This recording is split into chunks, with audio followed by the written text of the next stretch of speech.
여러분 안녕하십니까?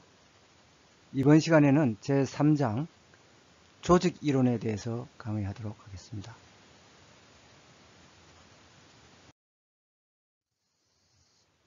강의 순서는 첫 번째, 널리 알려진 고전 이론에 대해서 살펴보고, 두 번째로 신고전 이론인 인간관계론,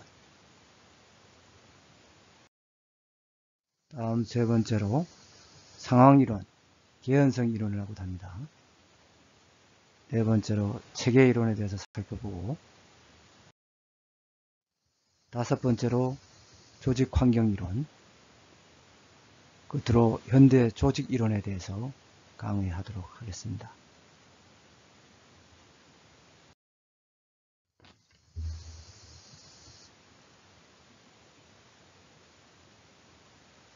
고전 이론에 들어가기 전에 그 조직 역사와 그 이론 중요성에 대해서 잠시 설명해 드리겠습니다.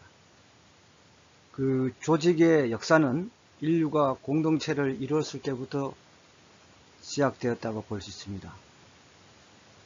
그래서 인류가 무리지어 살게 되면서 위계가 형성되고 공통의 목표를 추구하며 상호 경쟁과 협력을 통해서 조직은 발전해 왔는데요. 근대에 접어들어서 조직은 더욱 복잡하고 다양한 형태를 띠게 되고, 또 조직에 대한 체계적이고 조직적인 연구가 이에 따라 이루어지게 되었죠. 조직은 비록 그 다양한 모습으로 존재하지만은 공통적인 속성은 특정 목적을 달성입니다. 그래서 조직에 대한 연구는 기본적으로 성과 극대화에 초점을 두고 있는 것이죠. 최근 디지털 기반의 스마트 시대의 도래와 더불어 기존의 조직 이론에서 소개된 적이 없는 전혀 새로운 조직 구조를 도입하여 운영하는 기업이나 단체가 늘어나고 있습니다. 조직을 둘러싼 환경 변화의 속도가 급격하기 때문입니다. 따라서 환경 변화에 기민하게 대응하지 못한 조직은 경쟁력을 상실하고 존폐의 위기를 걱정하기도 하죠. 그래서 결국은 모든 조직 이론은 조직을 둘러싼 환경 변화, 조직의 특성, 목적 등 다양한 변수가 고려되어 조직에 적용되어야 유의미한 성과를 창출할 수 있을 것입니다. 그래서 여기서 모든 조직 이론을 다 살펴볼 수는 없고요. 중요한 그 조직 이론에 대해서는 공부하게 되겠는데, 많은 학자들이 다양한 관점에서 조직 이론을 분류하고 있는데 일관된 분류 체계를 찾는 것은 쉽지 않습니다. 그래서 기존 분류를 참고해 가지고 그게 조직을 폐쇄 체계로 파악하는 고전 이론하고 관료제 이론, 과학적 관리론, 행정적 관리론 살펴보고, 조직 내의 인간으로 초점을 이동한 인간관계론을 살펴보고자 합니다. 그리고 조직을 개방 체계적 시각으로 보기 시작한 상황이론, 체계이론, 정치 경제 이론, 제도 이론을 살펴보고, 최근 조직 이론으로 많이 적용되는 목표 관리, 그리고 총체적 품질 관리 이론, 또 에도크라시, 임시 조직인, 여기에 대해서도 간략하게 살펴보고자 합니다.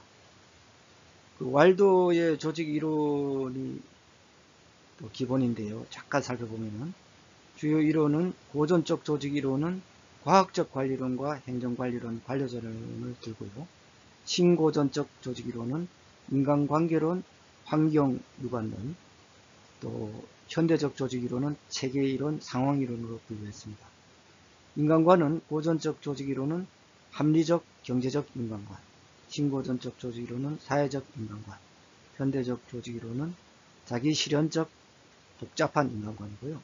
가치는 고전적 조직 이론은 기계적 능률성을 봤고요. 또 신고전적 조직 이론은 사회적 능률성인 민주성을 보았습니다. 또 현대적 조직 이론은 다원적 목표 가치 이념을 보았고요. 주요 연구 대상은 고전적 조직 이론은 계층제, 관료제로 이루어지는 공식적 구조죠. 신고전적 조직 이론은 비공식적 구조죠. 그리고 현대적 조직 이론은 체계적 유기적 구조이고, 주요 변수로는 고전적 조직 이론은 구조로 반대해서 신고전적 조직 이론은 인간을 봤습니다. 이 사회 심리적이죠.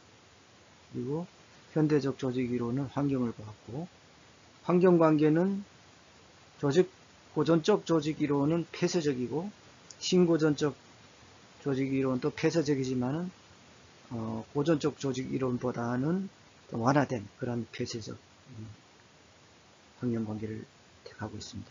현대적 조직 이론은 개방적이죠. 환경과의 관계가. 또 연구 방법은 고전적 조직 이론은 원리 접근법을 해가지고 형식적 과학성을 봤고요. 신고전적 조직 이론은 경험적 접근. 그 다음에 현대적 조직 이론은 복합적 접근으로 봤습니다. 경험과학과 관련과학을 활용하는 것이죠. 이렇게 좀 살펴보고 관료제 이론에 들어가겠습니다. 관료제를 여러분 많이 들어보셨을 거예요. 그래서 계층적 조직 구조를 가지고 합리적 규칙에 의해서 지배가 가능하도록 된 제도화된 조직 형태거든요. 오늘날의 관료제에 대한 비판이 비능률이다. 또 피동적으로 움직여서 책임 회피를 한다. 이렇게 비난을 하는데, 관료제 이론 출현 당시 막스 베버는 자유와 권력을 합리적으로 사용하는 데 가장 효율적이고 또 정해진 규칙에 따라서 움직이는 관료제 조직이 가장 합리적인 조직이라고 주장했습니다.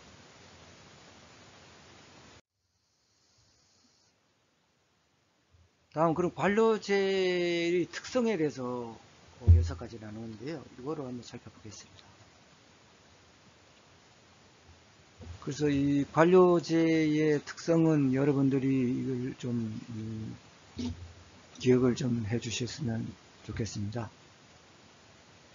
우선 관료제의 특성에서 첫 번째 권위의 위계 구조와 계층제가 있는데요.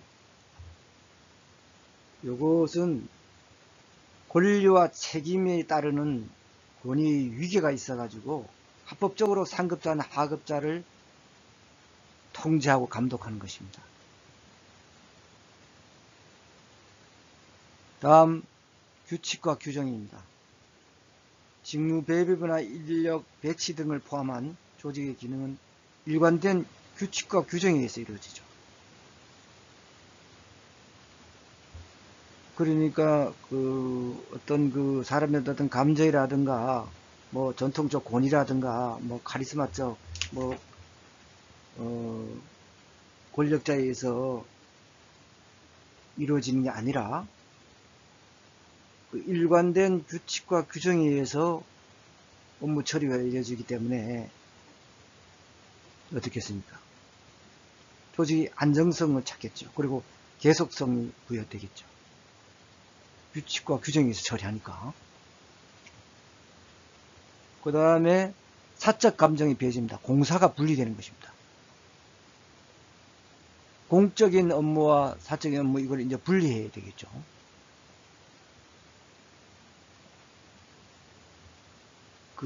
조직의 어떤 운영은 조직 구성원이 개인적인 생각이나 감정을 배제하고 공식적인 원칙과 절차가 우선된다는 것입니다.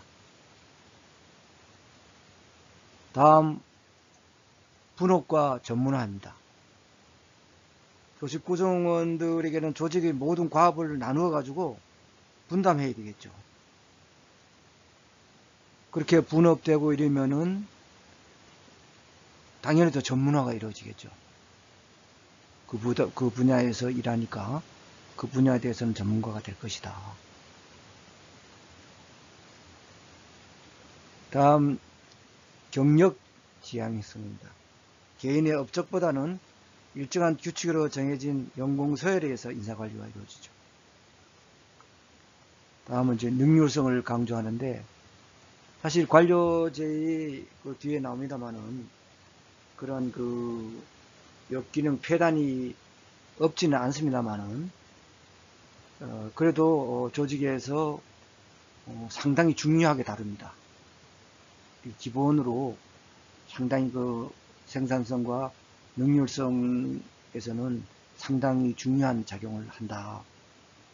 이렇게 여러분들이 숙지해 주시면 되겠습니다.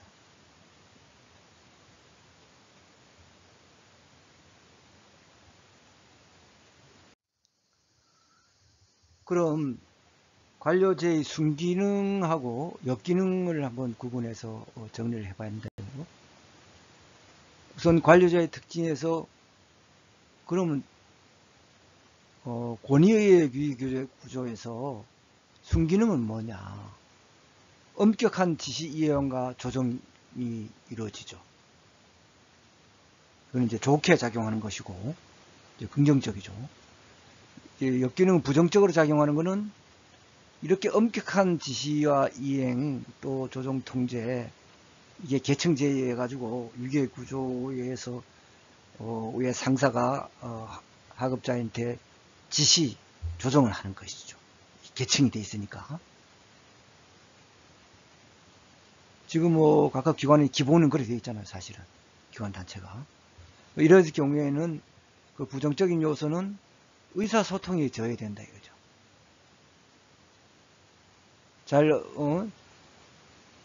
이 상향식 의사 전달이 잘 안 된다 이거죠. 아래에서 위로, 또 물론 위에서 탑다운 방식도 있지만은 잘 이게 이루어지지 않는다.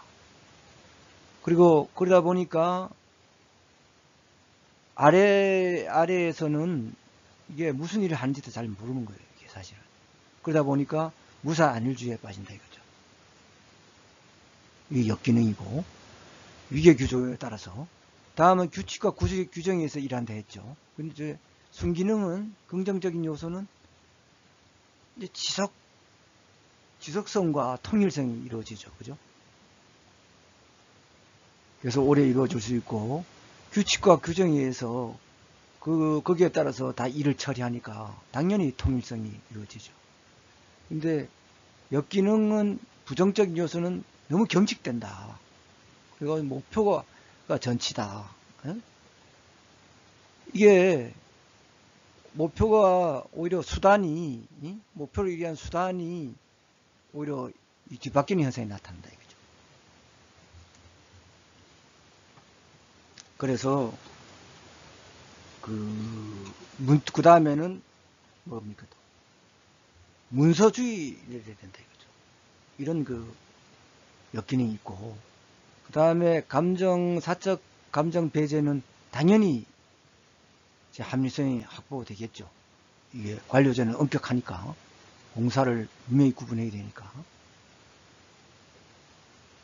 역기능은 직원 사기가 저하되고 어떤 뭐 비공식 조직 이런 것이 발 못 붙이니까 직원들은 어떤 특히 하업자 같은 경우에는 자기들의 애로사항이라든가 이런 거를 전달할 수 없고 이야기할 수가 없죠.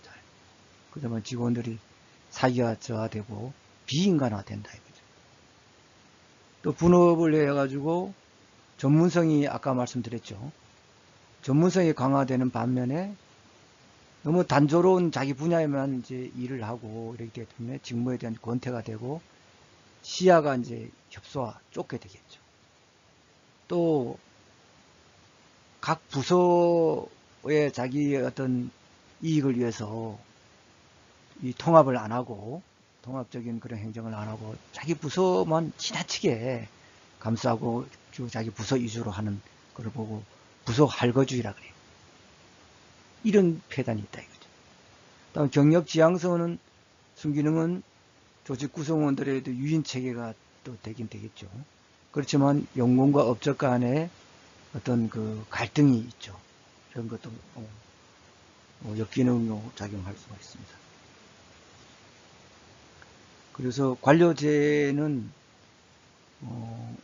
상당히 이런 순기능이 많음에도 이런 역기능이 발생되기 때문에 그 뒤에 여러 그 이론이 또 나오는 것입니다. 그래서 이 한 이론만 가지고 활용하면 안 되겠습니다. 그래서 관료제의 어떤 순기능하고 연기를 이것도 확실하게 좀 알아두시기 바랍니다.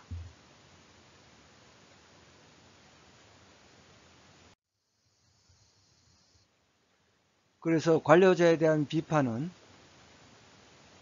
이제 너무 이게 계층적이고 문서주의고 이거 비공식적인 그런 의견스러움도 안 하고 이래야 되기 때문에 정서적 감정적 측면을 배제한다. 또 인간을 규칙에 의해서만 움직이는 기계적 존재로 취급한다.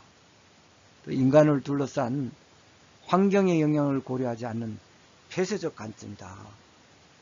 이렇게 비판을 했습니다.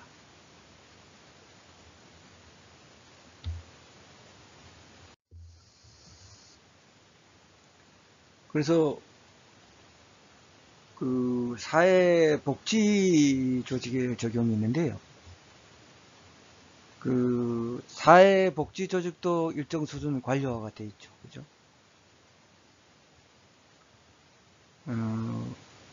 조직에서는 이게 또 뭐 기본이니까 이게 관료제가 기본이니까 돼 있고, 그래서 그 효용성 면에서는 그 사회복지 조직 경우에는 서비스를 제공하는데 그 질적인 통제를 한다. 또 그런 거를 관리가 가능하게 한다는 거죠. 이런 효용성이 있다 이거죠.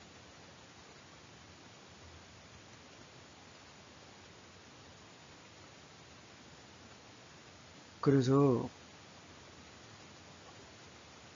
적용의 또 한계를 보면은 사회복지 조직의 업무는 클라이언트 어떤 개별 상황에 따라서 이게 이제 다양하게 수행되잖아요. 이게 사실 사회복지 조직 같은 경우는 특수한 상황이라 해가지고 이게 관료제가 안 먹히는 경우가 많습니다, 사실은. 그래서 관료제 이론을 전적으로 적용시키는 데는 한계가 있죠. 그래서 다양한 클라이언트의 상황에 따라서 유연하게 대처하는 것이 효과적인 사회복지 업무 수행이다. 그리고 엄격한 규칙과 위계를 강조할 경우에는 업무 수행이 경직되겠죠. 규칙이 이래 되어 있으니까 위에서 시키니까 이렇게밖에 할 수 없다. 이렇게 경직되게 일 처리를 하면은 클라이언트들이 만족을 하겠습니까? 그렇지 않겠죠, 그죠? 상황에 따라서 임기응변적으로 여러분들이 처리해야 될 일이 많거든요, 사실.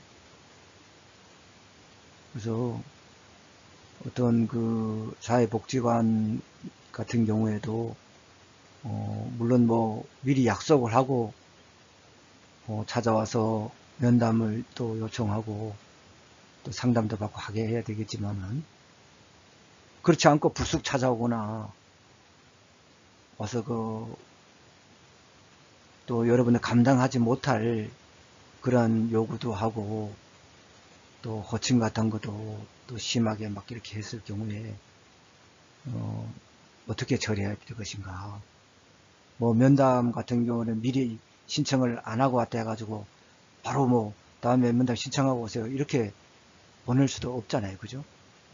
그리고 와가지고 또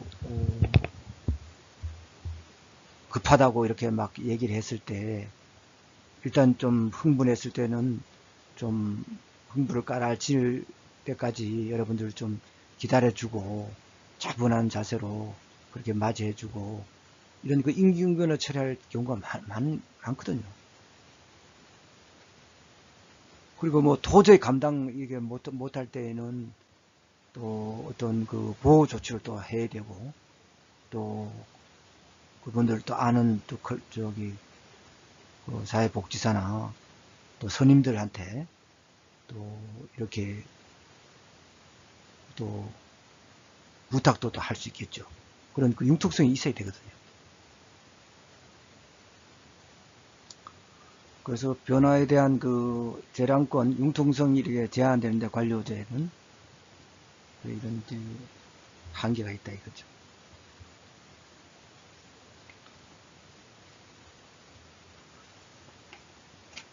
그래서 여기서 한번 사례를 한번 들어보겠습니다. 규제 절편인데요.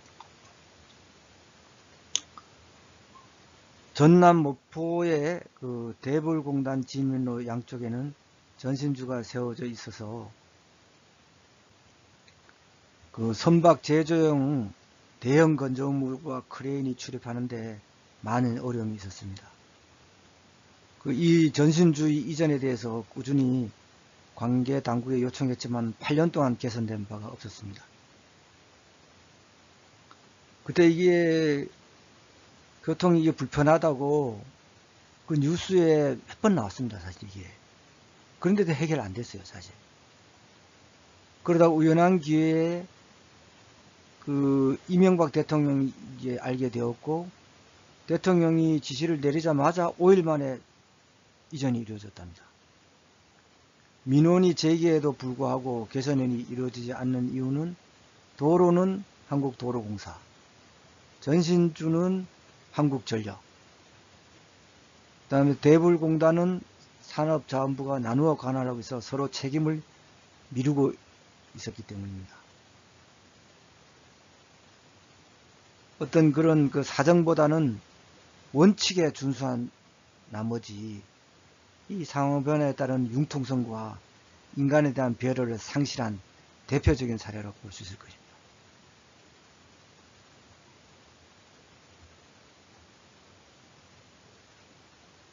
이렇게 원칙만 준수하고 부처별로 할거주의, 부서별 할거주의가 있지만 부처별이겠지, 그 같은 경우는 부처별 기관별로 이런 할거주의가 있다 보니까 서로 책임을 미루고 안 하는 거예요. 대통령이 한마디 하니까 이제 해결하고 이래서야 되겠습니까? 이런 행정하면 안 돼요. 다음은 두 번째로 과학적 관리론입니다. 이 테일러가 주장했는데요. 테일러는 현대 경영학의 아버지라고도 불리죠. 과학적 관리론을 주장했는데요. 테일러는 주물 공장의 엔지니어였습니다. 그래서 공장 노동자들을 관찰한 결과를 바탕으로 합리적인 작업 방식과 동작을 찾아내어 체계적인 관리 시스템 수립을 적용했습니다. 그래서 효율성과 생산성의 극대화를 기할 수 있다. 이러한 규범적 관리론인데요.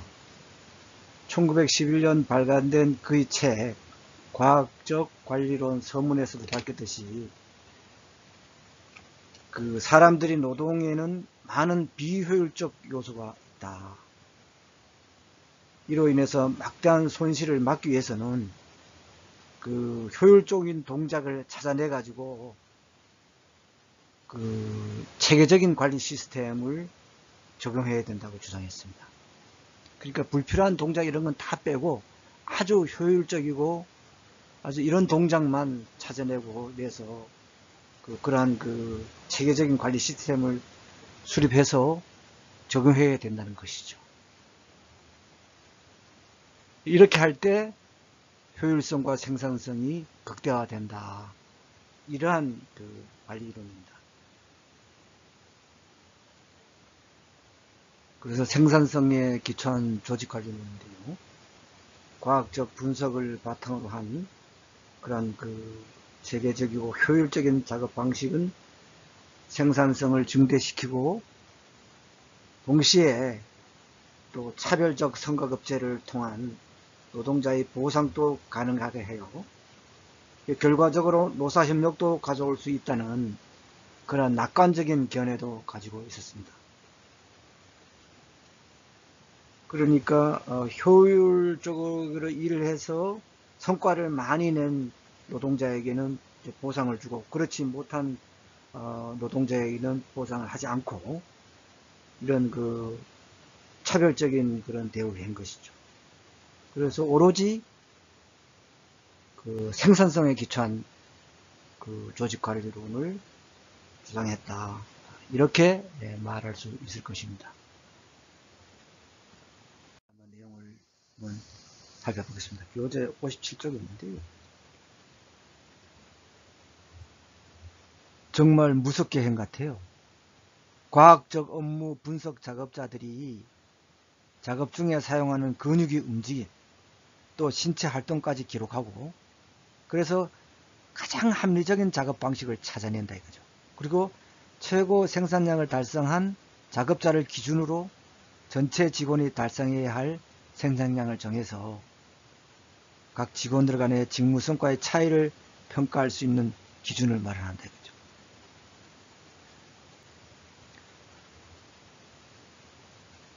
그래서 그 분석센터에서 작업자들을 선발하고 교육시켜 작업에 투입하는데, 이때 수행해야 할 일과 그를 위해 어떤 조건과 기술을 가진 사람이 배치되어야 하는지 등에 대한 업무 수행의 표준화 작업이 필요합니다.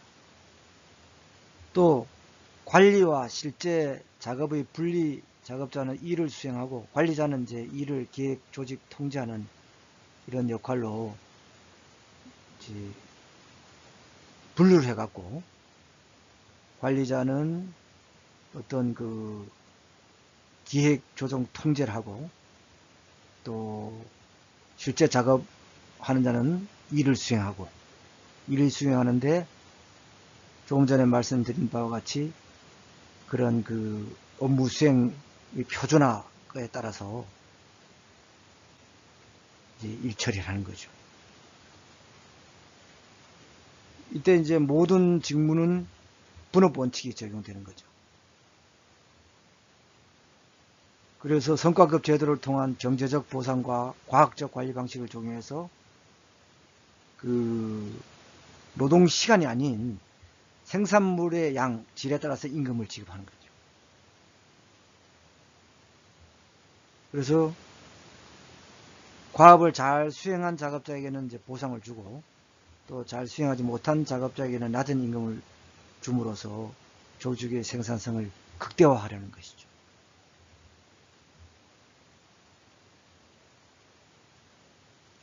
그러니까 인간을 정말 뭐 하나의 뭐 기계로 보는 거죠. 과학적 관리라는 것이 작업 능률만 강조하는 거예요. 생산성하고.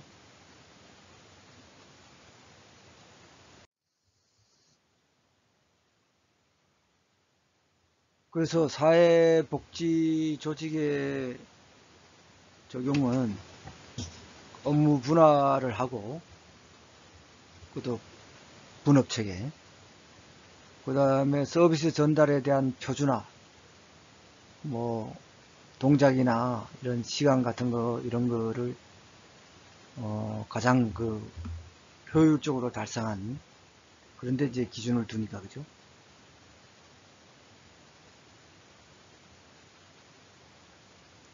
그런 작업 방식을 선호하니까, 이런 거를 만약에 적용했을 때는 경영의 효율성 면에서는 좋겠죠, 그죠?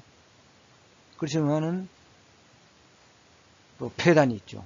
사회복지조직과 생산조직은 아까 제가 말씀드린 바와 같이 다르죠, 그죠? 근본적인 차이가 있다. 서비스를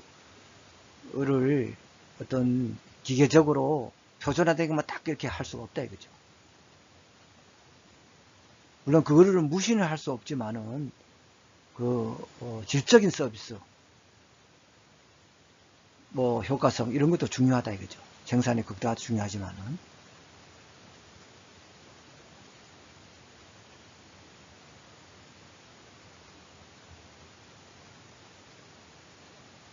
또 그 외부 환경과를 배제하는 그 폐쇄적 조직 이론이죠. 그래서 우리 그 사회복지 조직은 특히 외부 환경 요소와 그 상호작용이 상당히 중요합니다.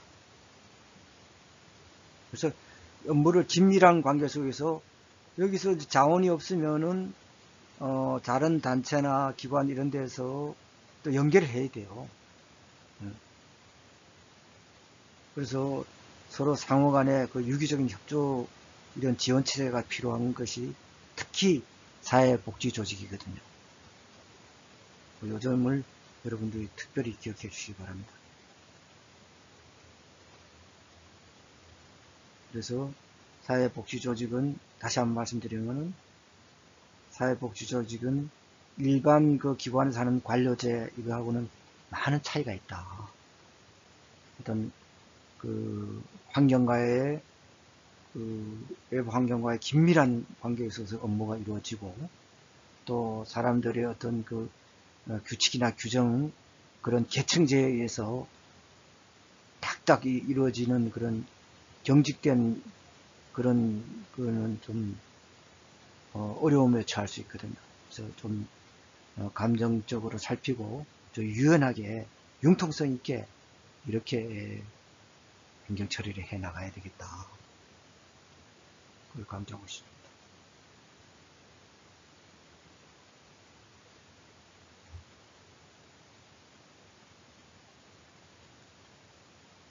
그래서 여기서 말한 과학적 관리론은 사회복지 조직에는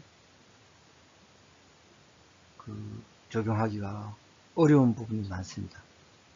그걸 감안하고 여러분들이 학습을 해고 뒤에 나온 것도 여러분들이 살펴봐야 되겠습니다.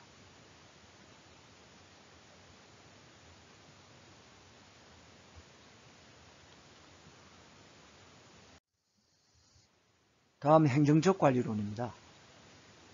이것도 이제 과학적 관리론 영향을 받았는데요. 뭐 생산성에 기초한 조직관리 이론은 똑같은데 차이는 과학적 관리는 생산 현장에서 작업 과정에 대한 분석을 기초로 조직관리 원칙을 도출하는 데 비해서 행정적 관리는 모든 조직에 적용할 수 있는 일반적 관리 원칙을 연구하고 또 이에 따라 조직을 설계했다. 그래서 모든 조직을 구조하는 최적의 방법을 먼저 도출하고 이에 따라서 조직을 설계하는 했다 이거죠. 행정적 관리는. 그러면은 행정적 관리로는 결국은 뭡니까? 최고 관리자의 관점에서 바람직한 경영 원칙이 뭐냐? 이걸 연구한 이론입니다. 그래서 여러분들이 앞에서 공부를 한 게 있죠. 행정의 어떤 과정이고 그 행정가들이 수행해야 할 행동 규범이 있었죠. 그 대표적인 것이 규율과 어육이 제시한 관리자의 그 지금은 이제 7가지, 8가지 기능으로 늘어났죠.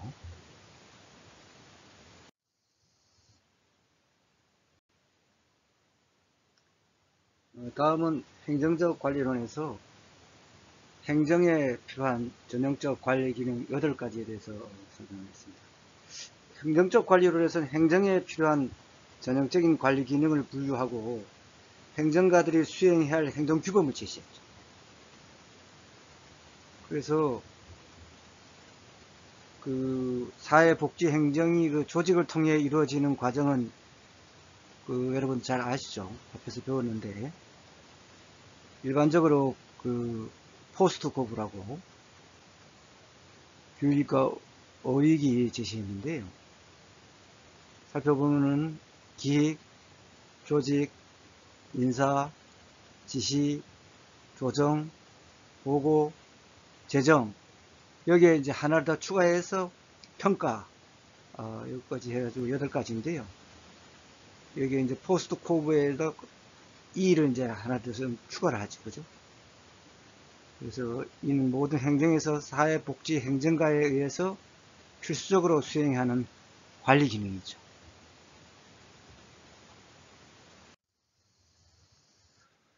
사회복지 조직에는 한계는 모든 조직에 적용되는 그 보편적이고 획일적이고 기계적 원칙이 사회복지 조직에서도 유효하게 적용될지에 대해서는 경험적으로 입증하지 못했습니다.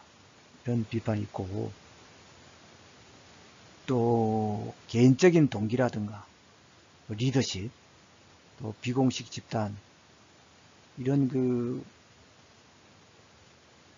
미치는 영향에 대해서 너무 간과한 게 아니냐, 이런 비판이 있습니다.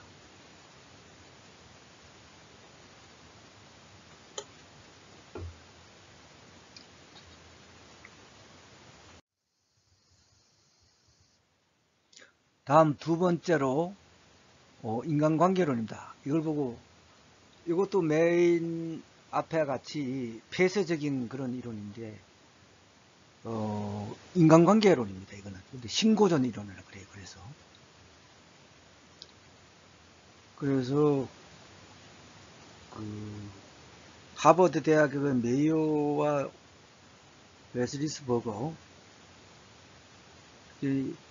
등이 미국 서부 전력회사의 시카고 호손 공장에서 5년 동안 이제 실험을 했는데요.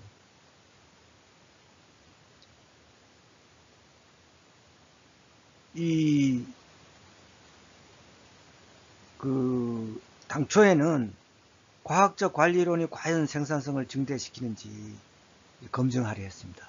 그래서 그 공장에서 이런 조명도나 실내 온도, 휴식 시간의 간격 등이 생산성 향상에 미친 영향에 대해서 미리 실험 연구를 했거든요.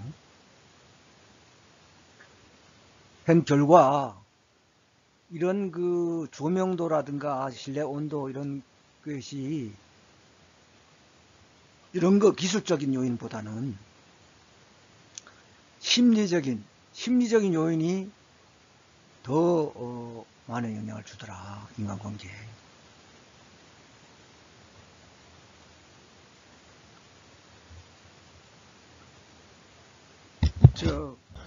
어떤 조명도와 실내 온도, 휴식 시간 간격 등이 연구 결과를 보면 조명이 밝은 작업반의 생산성이 그렇지 않은 작업법보다 높았지만 불의 밝기를 낮추어도 생산성이 꾸준히 상승한다는 새로운 사실을 발견했어요.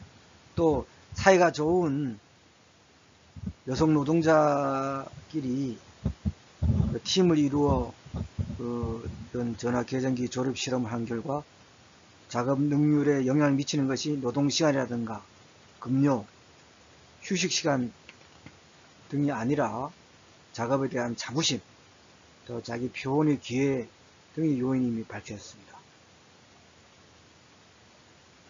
그러니까 작업장의 어떤 환경 같은 기술적 요인이 아니라 노동자들이 인간관계와 같은 심리적 요소와 더 많은 관련이 있음을 실험 결과가 나타난 것이죠.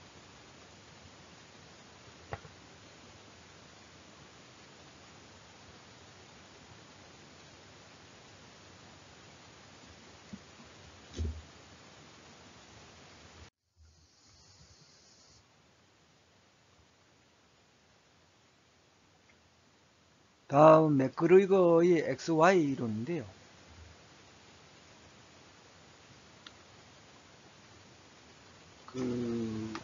인간의 본성과 그에 따른 행위에 대한 상반된 가정을 해가지고 X 이론하고 Y 이론으로 나누었거든요. 교재 63쪽에 있는데요. 인간이라는 것이 이렇게 두 가지로 이렇게 분류할 수 있다는 거예요.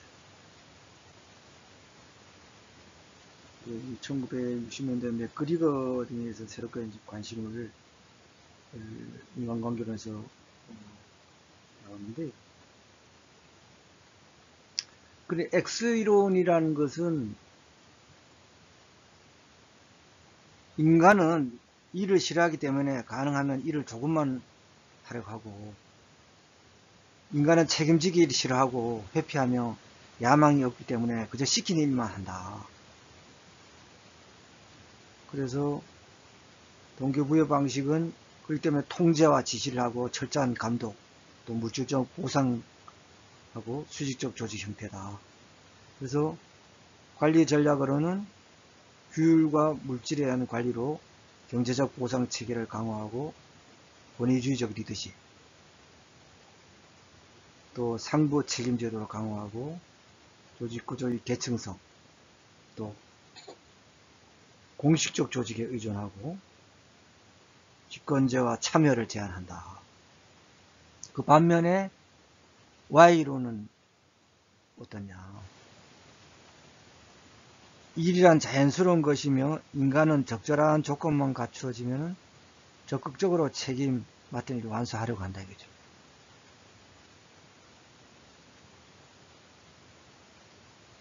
좀 자율적으로 자기가 좀 적절한 조건만 갖춰지면은 뭐 누가 통제를 안 하고 지시를 안 해도 스스로 일을 책임 있게 하려 한다 이거죠. 사람들은 자기에게 주어진 목표 달성을 위해서 스스로 통제하고 관리한다. 인간은 누구나 조직의 문제를 해결하고 업무를 달성하는 데 필요한 창의력, 상상력, 지도력 등을 가지고 있다. 이런 특성이 있다. Y로. 동기부여 방식도 자율성이 부여되고 자긍심과 위험을 세워주고 심리적 보상을 하고 수평적 조직 형태다. 그리고 관리 전략은 심리적 성공감을 부여하는데 물론 여기도 경제적 보상도 따라줘야 되겠죠. 그죠? 거기에다가 인간적 보상 체계도 혼용하고 또 민주적 리더십이라든가 분권화와 권한의 위임, 조직 구조의 평면성, 비공식 조직의 활용, 또 MBO, 목표에 의한 관리, 그 뒤에 나옵니다만 현대 조직이론에 나옵니다. 그 MBO 목표에 의한 관리를 해서 좀 스스로가 자기도 좀 목표를 세우고 좀 자율적으로 참여하고 그런 리더십을 발휘하고 동기도 부여되는 것이 그 Y 이론이다 이거죠. 근데 실제로 조직에서 보면은 이게 사실 공존하고 있습니다. 이게 X이론하고 Y이론 100% Y이론으로 조직이 이루어진다 이런 것도 없고 또 뭐 모든 게 X이론이라 이루어진다 이렇게도 볼 수 없습니다. 그렇기 때문에 여러 조직 이론이 있는 것이고 여러분들이 이제 여러 이론을 주요 이론을 학습해 가지고 조직과 그 환경에 맞게끔 여러분들이 일하고 활용을 해야 되겠습니다.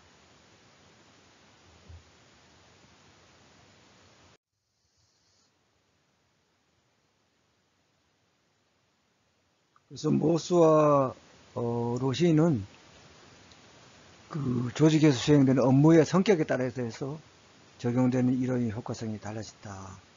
그렇게 봤습니다. 즉 반복적이고 예측 가능한 과업은 X이론에 의한 통제 중심 관리가 효과적이고 과업이 다양하고 또 전문적인 직무의 경우에는 Y이론에 의한 민주적 의사결정이 더욱 효과적이라는 의견을 제시했습니다. 좀 더 그런 인간관계론 그런 XY 이론에 대해서 좀 더 깊게 연구한 것이죠. 그래서 사회복지 조직에는 적용은 선호되는 조직 이론 중 하나인데요. 인간이 이제 수단이 아닌 목적이니까 조직의 특성으로서 동료와 조직과의 관계가 서비스에 영향을 주죠. 다른 인간적인 그런 관계가 그런 서로 상호작용도 잘하고 동기부여가 되겠죠. 그래서 사회복지사의 전문성은 자율적 자기관리가 강조된다. 말할 수 있을 것입니다. 그 한계는 물론 인간관계론이지만은 어차피 좀 폐쇄적입니다. 이것도요.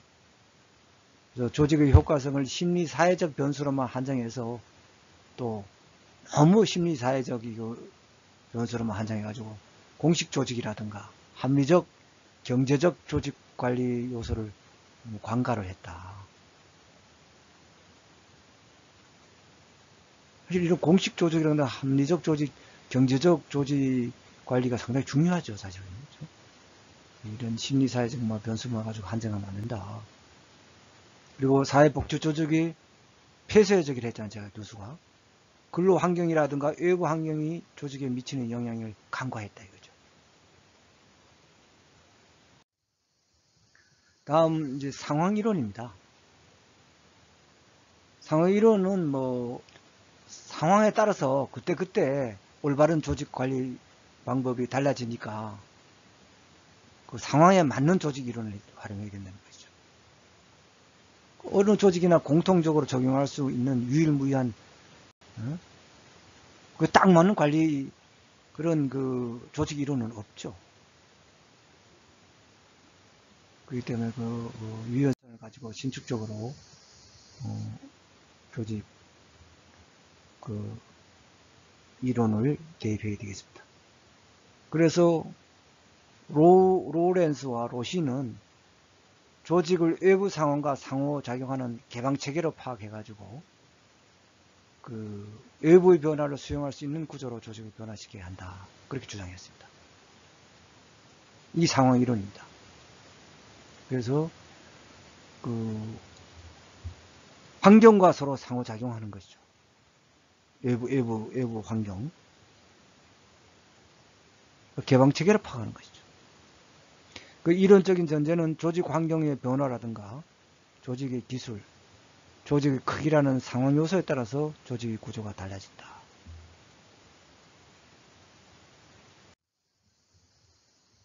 사회복지의 적용을 보면은 어떻게 적용되느냐. 조직 내 기술의 크기, 기술과 크기, 외부 환경 상황 요소가 중시되는 것이죠. 그죠?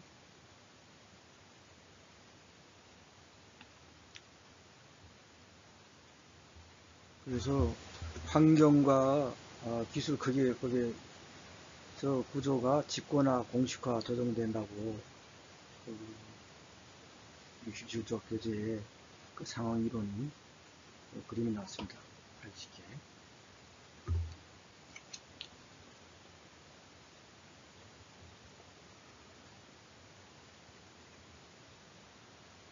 그래서 이건 환경을 중요하셨다는 점에서 상황 이론이 상당히 사회복지 쪽에서 큰 의미를 가지거든요.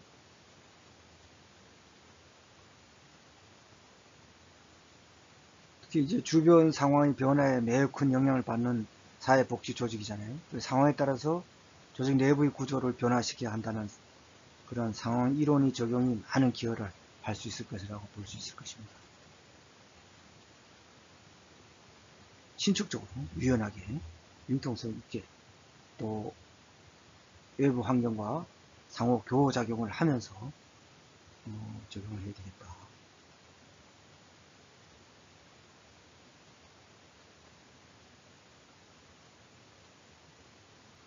한계는 이론을 검증하는데 현실 적용에는 문제가 많다. 상황 변수 설정하고 측정 방법의 조작하는 데 문제가 있고요.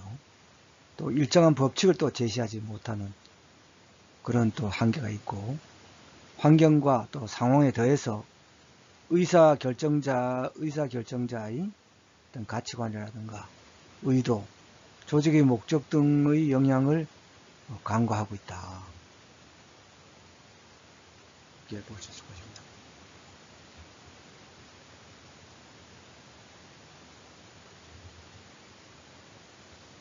그래서 상황 이론의 적용 사례를 잔센스 칸스 마을의 환경 적용에 대해서 한번 살펴보겠습니다.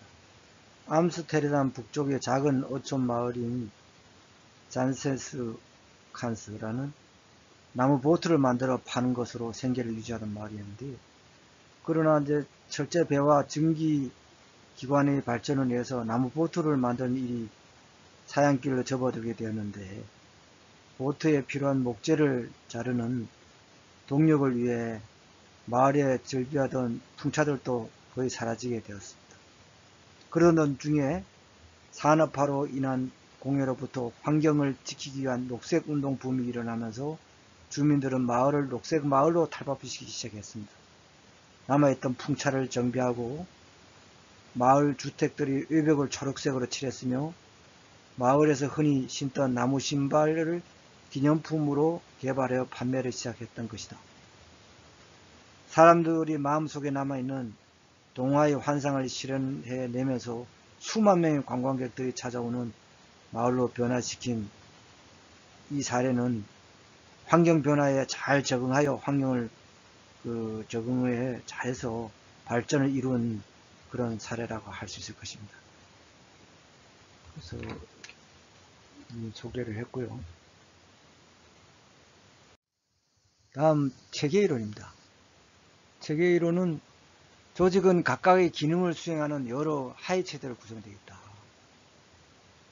체계는 하위체계가 있고 또 그의 상위체계가 있죠. 그 체계들은 각자의 경계가 있고 서로 이제 그런 상호작용을 하죠.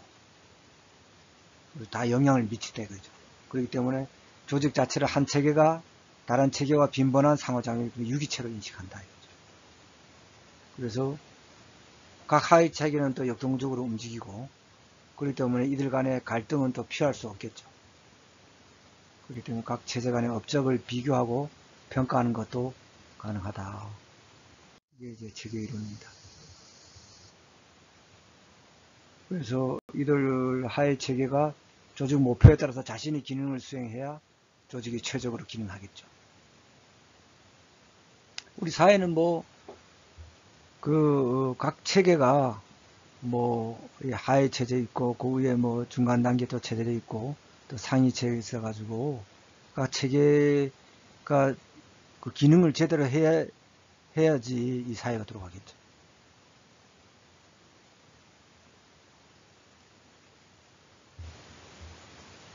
그래서 기존의 그 체계 이론이 50년대하고 60년대 사약 이론들에서 영향을 받았는데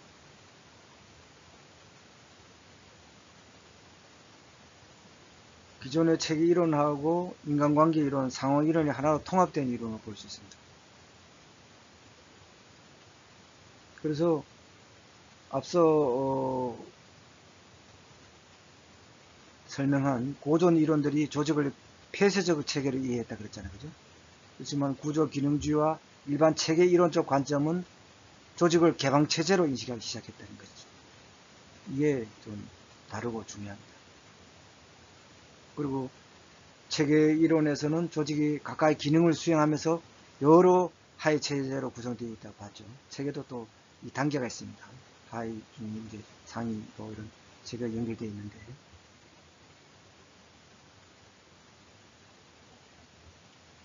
그래서 주요 하위 체계로는 생산 하위 체제가 있고 유지 하위 체제가 있는데 경계 하위 체제, 적응 하위 체제가 있고 관리 하위 체제가 있습니다. 하위 체제. 생산 하위 체제는 생산과 관련된 과업을 수행하는 하위 체제입니다. 또 유지 하위 체계는 조직의 계속성을 확보하고 조직의 안정을 유지하는 기능 체계입니다. 경계 하위 체제는 조직의 생존과 발전을 위해 기능하는 하위 체제로서 조직과 환경적 요인을 강조합니다.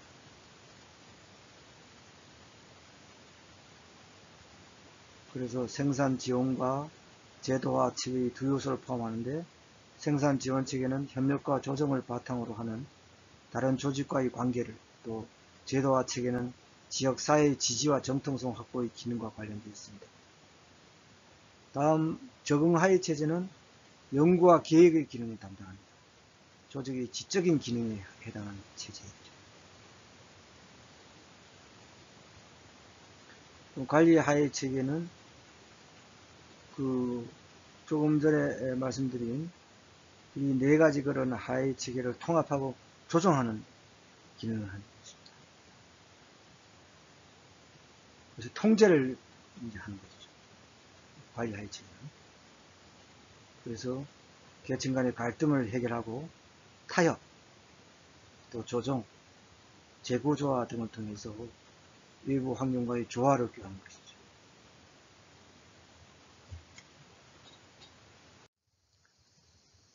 사회복지 조직에서는 클라이언트 관점에서 환경 속의 인간과 환경 간의 상호작용을 중시한다. 외부 환경 영향을 중시한다 이거죠.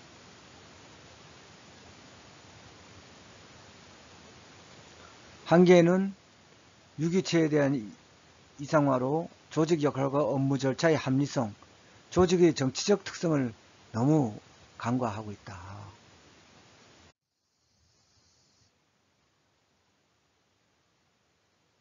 다음은 5번째로 조직 환경 이론입니다.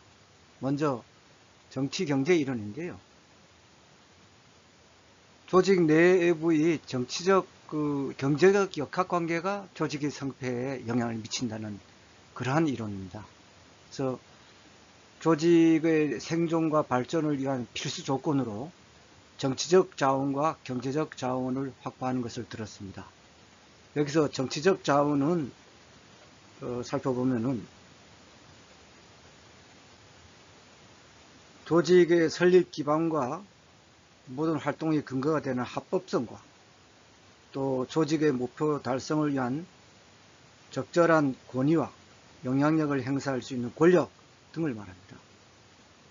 또 거기에다가 경제적 자원은 물적 자원, 후원자, 클라이언트, 인력 등으로 생산과 서비스 전달 체계, 인센티브 시스템을 설치 운영하는데 필수 불가결한 자원을 말하는 것입니다. 그래서 이 두 가지 자원은 조직 스스로 만들 수 없으며 조직 외부, 즉 환경에서 공급된다는 것입니다.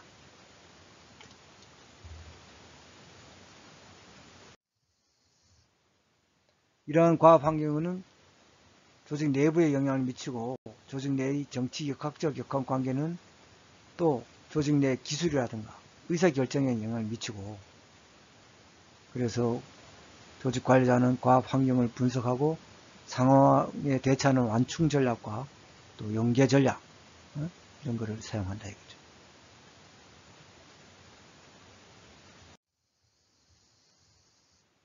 사회복지 조직에서는 당연히 정치 경제적 역학관계가 사회복지 서비스 전달 체계에 미치는 영향을 설명했고, 또 조직이 택한 전략 전술 결과에 대한 설명이 있고, 클라이언트 집단은 정치적 경제적 자원을 가진 중요한 자원이자 이해 당사자에 대한 그런 예측을 가능하게 했습니다. 한계는 역시 계량화, 어떤 수치화 하는데 어렵고, 변수를 정치 경제적 자원 변수로만 너무 한정했다. 그런 한계가 있습니다.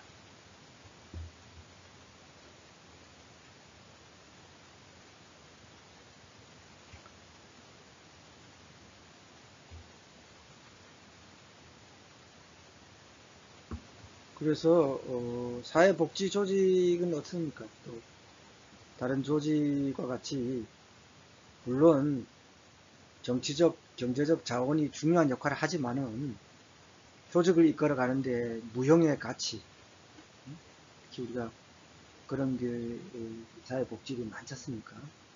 인간의 어떤 존엄성 존중이라든가 어떤 생존권 보장이라든가 또 감정을 또 북돋아주는 거, 이런 거, 용기, 그런 무형의 가치와 이념 또한 중요한 역할을 하잖아요. 그죠? 이런 것을 너무 간과하지 않았나, 그런 비판이 있습니다. 정치 경제 이론에서.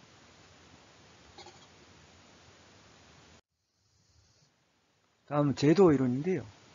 보다 이제 거시적인 제도적 환경 요소에 초점을 두고,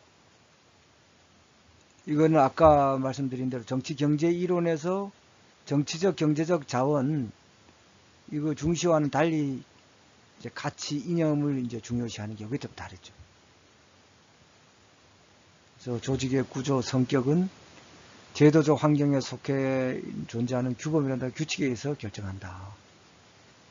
이거는 위에 이제 가치와 이념을 중시한다. 정치, 경제 이런 거 달리. 그래서 받아들이는 과정 또는 방법도 강제적, 보방적, 규범적 이런 과정이 있는데요.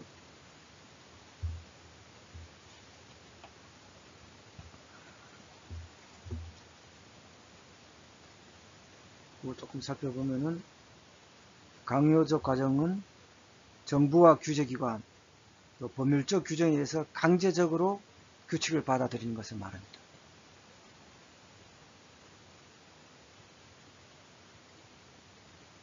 예컨대 사회장애인 복지법이나 노인복지법 등의 법률에 따라서 서비스 대상자를 특정 클라이언트로 의무 선정해야 하는 것. 이 강요적 과정이 대표적인 예를 할 수 있겠죠. 둘째, 모방적 과정은 어떠냐.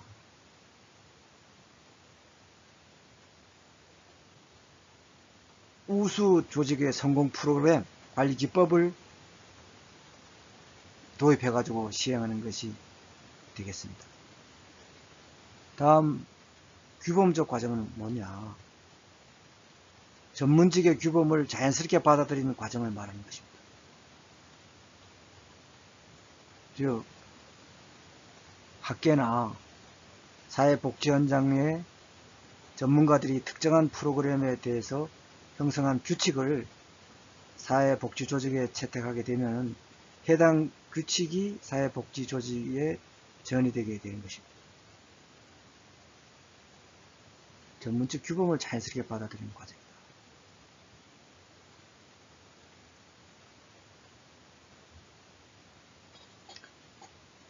이렇게 알아두시고요.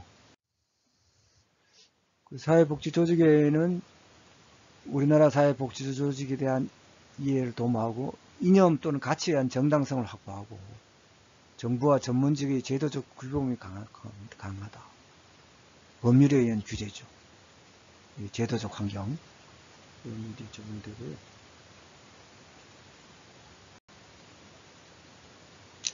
그래서 우리나라의 사회복지조직을 이해하는데 매우 유용한 이론이다. 그렇게 볼 수가 있을 것입니다.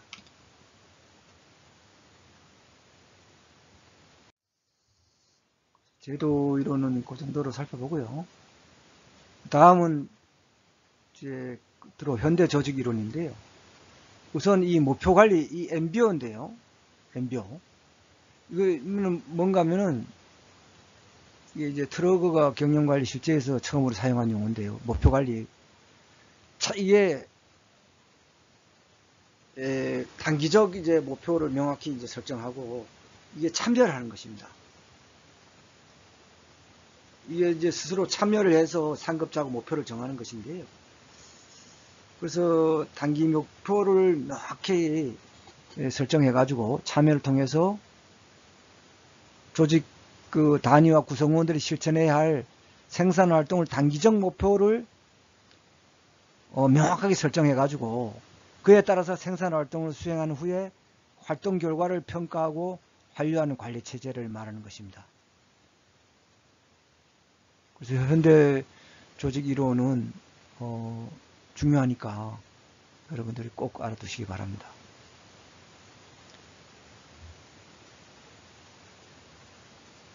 그리고 구성원들이 직접 자기가 할 일을 통상 1년 단위로 자기가 목표를 정하는 거예요. 정해서 물론 그대로 시행하는 건 아니지만은 그거 가지고 위에 관리자들하고 가서 서로 이제 협의하는 것이죠. 그래서 어느 정도 이 목표대로 일하겠다 이런 목표를 정해서 일하는 거예요. 쉽게 얘기하면.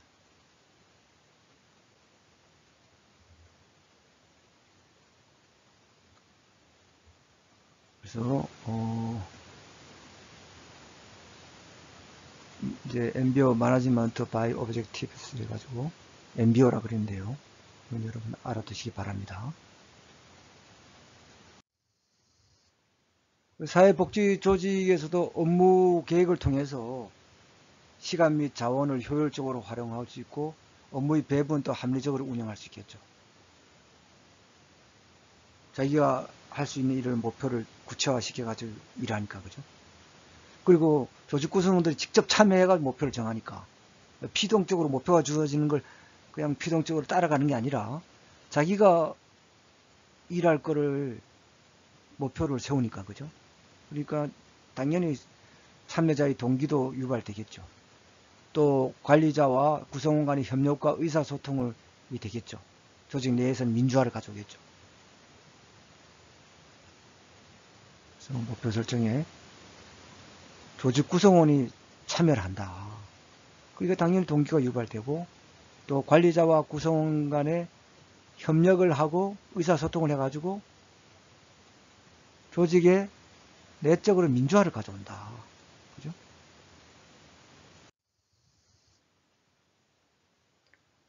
그래서 조직 목표들 간의 연관성과 일관성을 유지할 수 있겠죠. 실제로 할 수 있는 일 하니까 목표 간의 관리를 통해서 조직 전체의 목표를 효율적으로 달성할 수 있겠죠. 구성원들 목표가 딱 뚜렷하게 나오니까 또 위에 관리자들도 그걸 보고 또 이렇게 관리를 하면 되니까 그럼 전체적으로 다 모이면 이제 그 기관 단체의 목표가 수행되는 거겠죠. 그런 달성이 효율적으로 달성할 수 있다. 측정 가능한 목표 설정은 객관적인 업무 기준을 제시하고 그래서 실적에 기초한 엄적 평가를 가능하게 한다. 그리고 설정된 목표와 실제 목표 달성 정도를 비교해서 부족한 부분을 통해서 어떻습니까? 부족한 부분을 개선해야 되겠죠. 조직 내 변화와 개선을 이끌어낼 수 있다. 다음은 총체적 품질 관리입니다.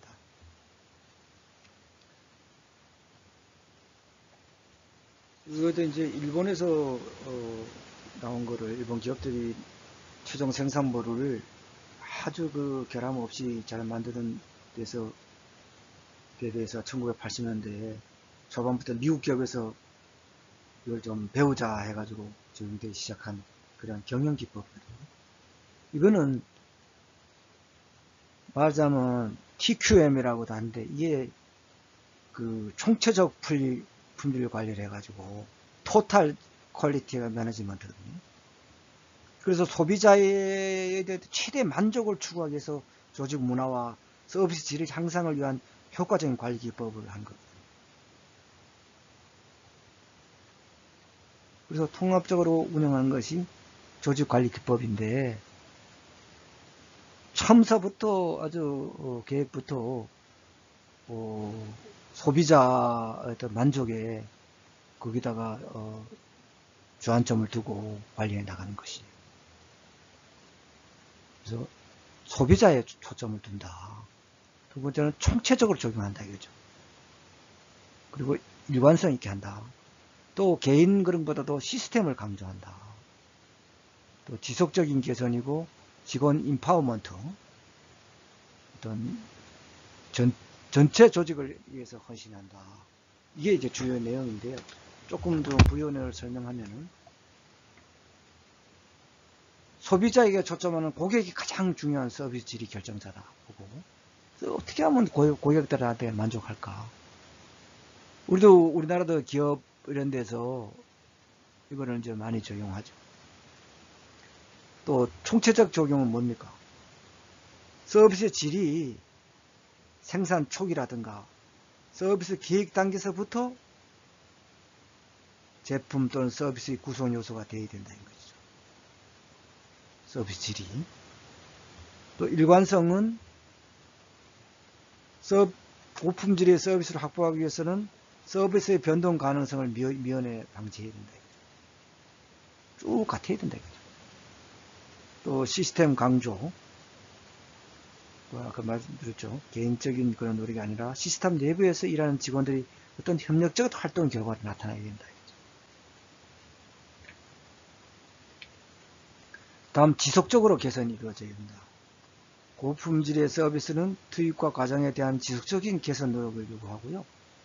또 직원의 인파워먼트 같은 경우는 그 서비스 질 개선을 해서 직원들의 어떤 강력한 참여를 해서 또 동기부여가 돼야 된다 이거죠. 또 전체 조직의 헌신을 해서 고품질의 서비스는 관리직을 포함한 조직 전체의 헌신과 사명감을 요구한다. 이게 주요 내용입니다. 그러니까 이제 간단하게 말하면은 소비자의 어떤 최대 만족을 추구하기 위해서 조직 문화와 서비스 질 향상을 위한 효과적인 관리 기법을 통합적으로 운영하는 조직 관리 기법이다. 이렇게 말할 수 있을 것입니다.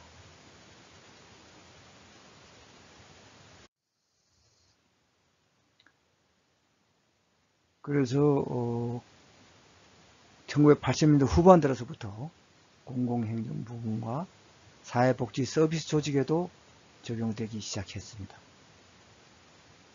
최근에 클라이언트의 소비자적 그런 위치가 강조되면서 사회복지 서비스의 질적 향상을 위한 관리 기법에 대한 필요성이 더욱 부각되기 시작했습니다.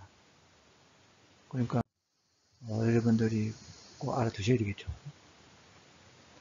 그래서 우리나라의 경우도 그 사회복지기관 제대로 이제 평가를 하지 않습니까? 그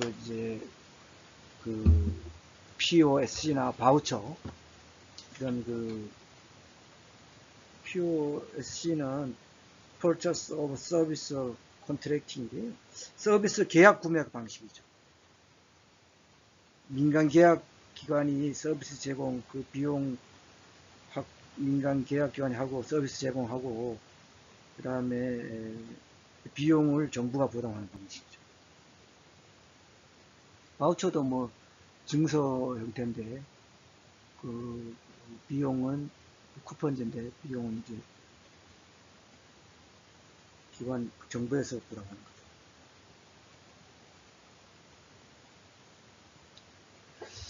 그래서 이런 그 변한 기관 바우처 이런 데서 변하고 있는 기관의 재정 공급 방식은 서비스의 질이 곧 사회복지 조직의 생존을 결정할 수도 있음을 보여주는 것이죠. 서비스 질이.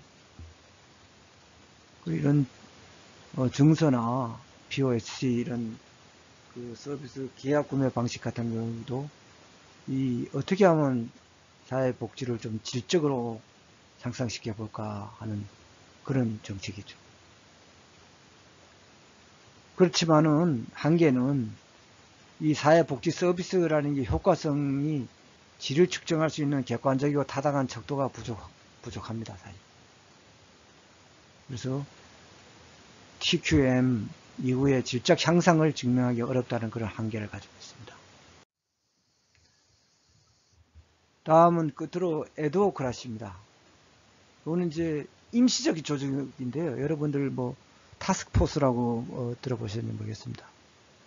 그리고 당면 문제를 한정해가지고 그때그때 임시적인 특별한 의미를 가진 에드호와 지배, 주의를 의미하는 크라시아의 합성어입니다. 임시 조직이야. 그래서 이게 근래 이제 많이 이렇게 하고 있는데요. 문제 해결이 이게 이 한 부서 그런 그만의 일이 아니고 복합적으로 다양하게 일어난 그 복지 같은 것도 일어나기 때문에 다른 부서에서 또 차출하고 각 부서에서 전문가들이 모여가지고 그 임시 조직을 하는 거예요. 그래서 거기에 대한 그 문제 해결이라든가 그런 조치가 끝나면은 또 해산하는 것이죠. 그런 게 많죠. 근래 들어서. 그래서 에드호크의 특징은 전통적 조직에 비해서 수직적 계층 분화가 낮고 복잡성과 공식화 정도가 낮습니다. 또 융통성 있는 유기적 조직이고 신축성이라든가 문제 해결력, 현장 적응력이 높습니다. 또 기능별 구조와 목적별 구조가 병존합니다. 같이 있다는 뜻이죠. 그 다음에 창의성이 높은 전문가들의 의존성이 높기 때문에 분권적인 결정 구조를 가지고 구성원들에 대한 영향력의 원천은 직위 권한보다도 제가 말씀드린 전문성과 지식이 있어요.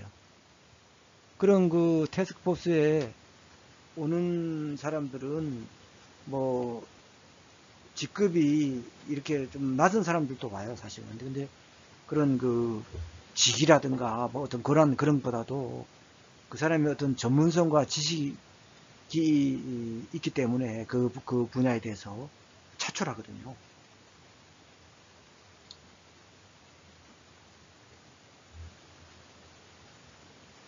그래서 에도크라시 그 문제점은 엄격한 상하관계가 존재하지 않기 때문에 또 책임과 권한이 분명히 구분되지 않으므로 조직 성원들이 업무 혼선을 발생하고 있다. 또 이질적인 그런 지식과 기술을 가진 전문가들이 모인 프로젝트 팀 형태를 가짐으로 또 자연히 조직 성원 간 갈등과 알력이 발생할 수가 있죠. 그러니까 전문가들이 이렇게 모이고 이러니까 어떤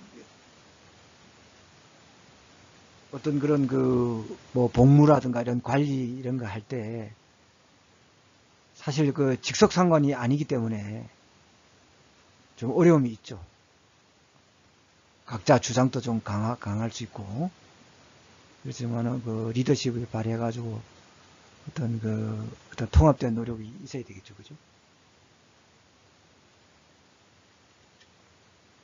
그래서 또 셋째는 관료제 조직과 비교하면 효율성이 낮은 특성이 있기 때문에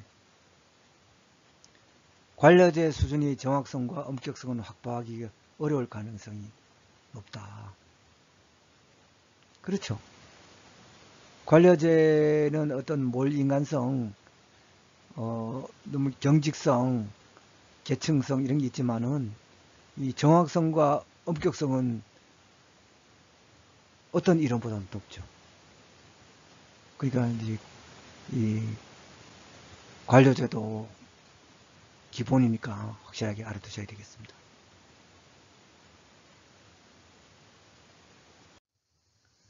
그래서 관료제하고 이제 마지막으로 에도크라시 조직하고 우리 비교표를 만들어놨는데 여러분들이 좀 알기 쉽게 공부할 수 있습니다.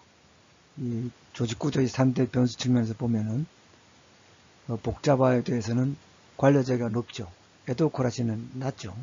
특정 팀 전문가들만 뽑아가지고 임시조직을 만들어가고 그 일 임무가 끝나면 해체되니까 그죠. 또 공식화도 관료제도가 당연히 높겠죠. 근데 이제 에도크라시는 임시조직이니까 당연히 낮고 집권화도 또 관료적은 높죠. 위계 질서도 다 있고 그죠. 딱 끈끈하게 보이고 또 그런데 이제 에도크라시는 그렇지 않죠. 환경적 측면도 관료제는 안정적 상황이죠. 에도크라시 조직은 불확실하다. 동태적 상황이다. 조직의 구사 기술적 측면은 관료제는 일상화된 기술, 지속되죠. 이건 이제 에도크라시 비일상화된 기술이다. 조직인의 시각에서 보면은 관료제는 경제적 인간관이다. 에도크라시는 복잡한 인간관이다. 조직의 규모는 당연히 이제 관료제는 크죠. 대규모고 에도크라시는 소규모고 조직의 생명력도 관료제 조직은 당연히 장기 존속이 되죠. 또 에도크라시는 단기 존속이 되고 비교표를 해서 여러분들이 숙지해 주시면 되겠습니다. 지금까지 조직 이론에 대해서 살펴봤는데요. 이번 주 과제를 부여하겠습니다. 첫째, 관료제의 특성을 설명하시오입니다.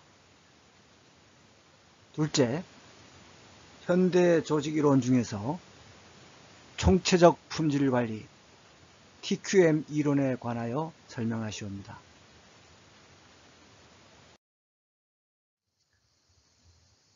이상으로서 제3장 조직 이론에 대한 강의를 모두 마치겠습니다. 여러분 대단히 감사합니다.